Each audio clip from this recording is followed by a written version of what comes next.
Ray, it's a real treat to have both you here and also the original Mighty Joe Young armature from Mighty Joe Young. Yes, this is original armature.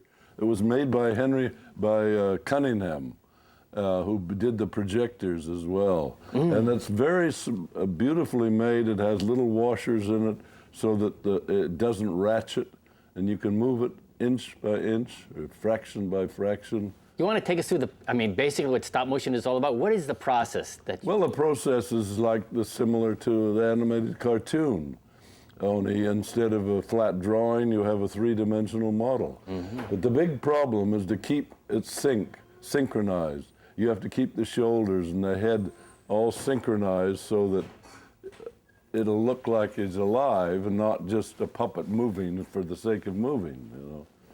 And each finger, as you see, is developed with little joints, and he can grab things, and he can go on all fours if he wants on his knuckles, as a gorilla would do. Yeah, I see at the construction you've got a combination of different kinds of joints. You have these ball and socket joints, and you also have these hinges and swivels. Can you tell me the difference between them? Yes, O'Brien preferred the hinges. I use ball and socket joints on the shoulders, but the hinges, sometimes the ball and sockets fold up from the tension of the rubber. And O'Brien always used these swivel joints rather than a ball and socket. But the arm, to get a flexible movement, you had to have the ball and socket joint here. And then, of course, the hand. If you animate a character, do you look at the character from the camera's point of view? The camera that's taking very much so. Because, you know, from here, the position might not be correct. It just has to look good to the taking. It's got to look from the camera. So that means walking back and forth to the camera each frame. So sometimes you walk several miles. Is that how you stay in shape? So particularly if the camera's miles away. Many times we would use a 75-millimeter lens or for certain shots, and sometimes a wide-angle lens. It all depended. But you have to walk farther for the longer lens. For the long focus lens, you had to go back a number of feet. Now each frame of film. I see on the head here you've got some wire in the brow. Can you tell us a little bit about that? That enabled him to change his expression, and he had wire on the lips. And then I also used clay. Plasticine on the lips when he was drunk, so he could protrude them and give that Habsburg look. Oh, that's really interesting. Now you're saying that, you know, in the 1940s, not many people were building armatures like this. What would in the 1940s? What did something like this cost? Oh, this would cost. We had a very professional man like Cunningham make them, because they had to be precise. So they would cost in the neighborhood of $1,500 to $2,000.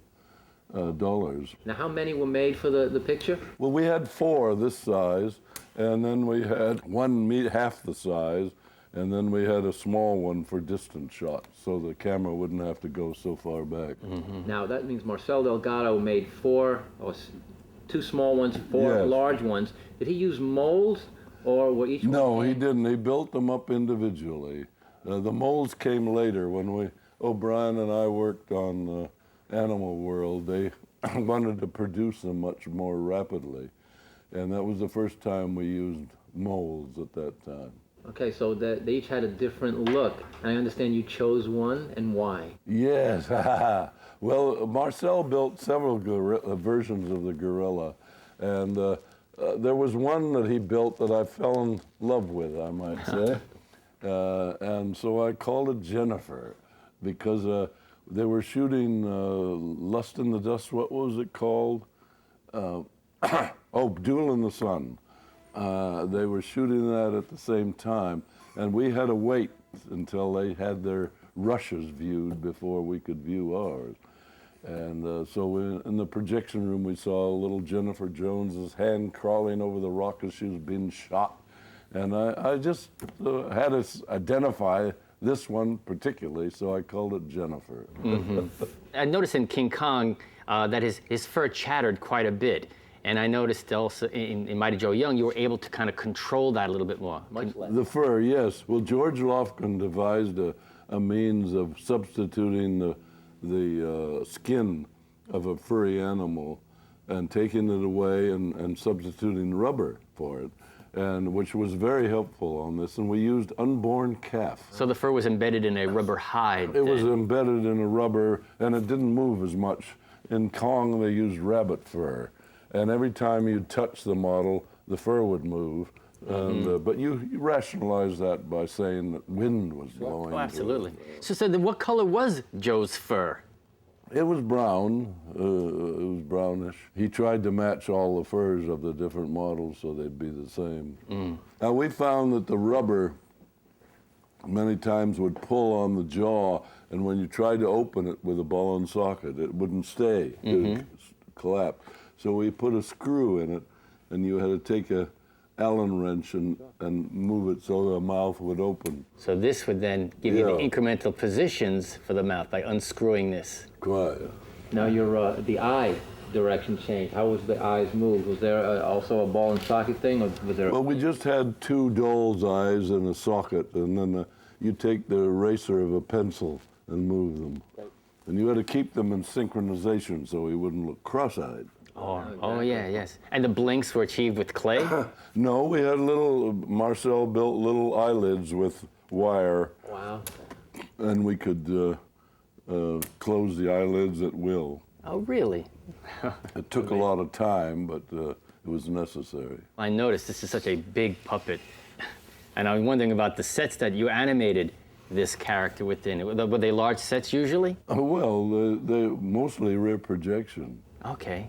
They would photograph the live action first and then reduce it on a little projection screen behind the character and then animate to give the illusion that it was on the same plane as the characters in the projection. You sometimes had to use a mat in the foreground. But I'm remembering some scenes from Mighty Joe Young. There was a scene where Joe flies in on a rope when he's destroying the nightclub, and he lands on the canopy of the building, and it just falls apart. Yeah, everything lot of was animation. Animated. Was he wired? Yeah, I had an overhead rigging, and then each section of the building that was falling, I had to be on a wire. And I used that same technique in Earth versus the Flying Saucers when the buildings collapsed. I would put little wires, which you don't see, and then animate with wax sections of the broken building that would fall. Now, did you have help rigging something like that, or did they just say, "Here, Ray, this is what we want you to do. Make it so it falls apart," and you just left on your own in a room? Oh no, I just did it on my own. I had to rig it, have it rigged. We had some people to rig it. I would tell them what I wanted, and they would rig it so that it was practical. Oh, so it was kind of broken apart ahead of time? Oh yes, the lighthouse and various things were broken apart. But in that particular scene, I had to break it in Mighty Joe, where he came down on the little roof. On the roof. That had to be done because that was a miniature section with rear projection behind it. So that had to be animated and broken on the set rather than pre-broken. Say, Ray, would you like to give us a little demonstration of the stop motion process with this puppet? Oh, that's very hard with just the skeleton. But it's the same principle.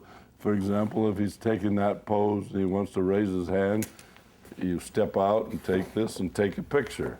Then you put this back, and sometimes you have 2 or 3 of these. And then you move it again, and you know he's done it. And when you get these repeated pictures of still pictures, it gives the illusion of movement. But you have to keep a sense of balance so that if he's on one leg, that he doesn't look like he's going to fall over.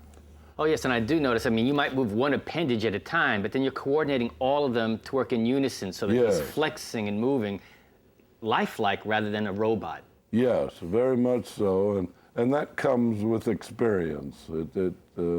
Sometimes you can, in the early days I used a stopwatch, and then I had a canvas on the floor and I would go through the motions while he was in the jail, in the prison cell.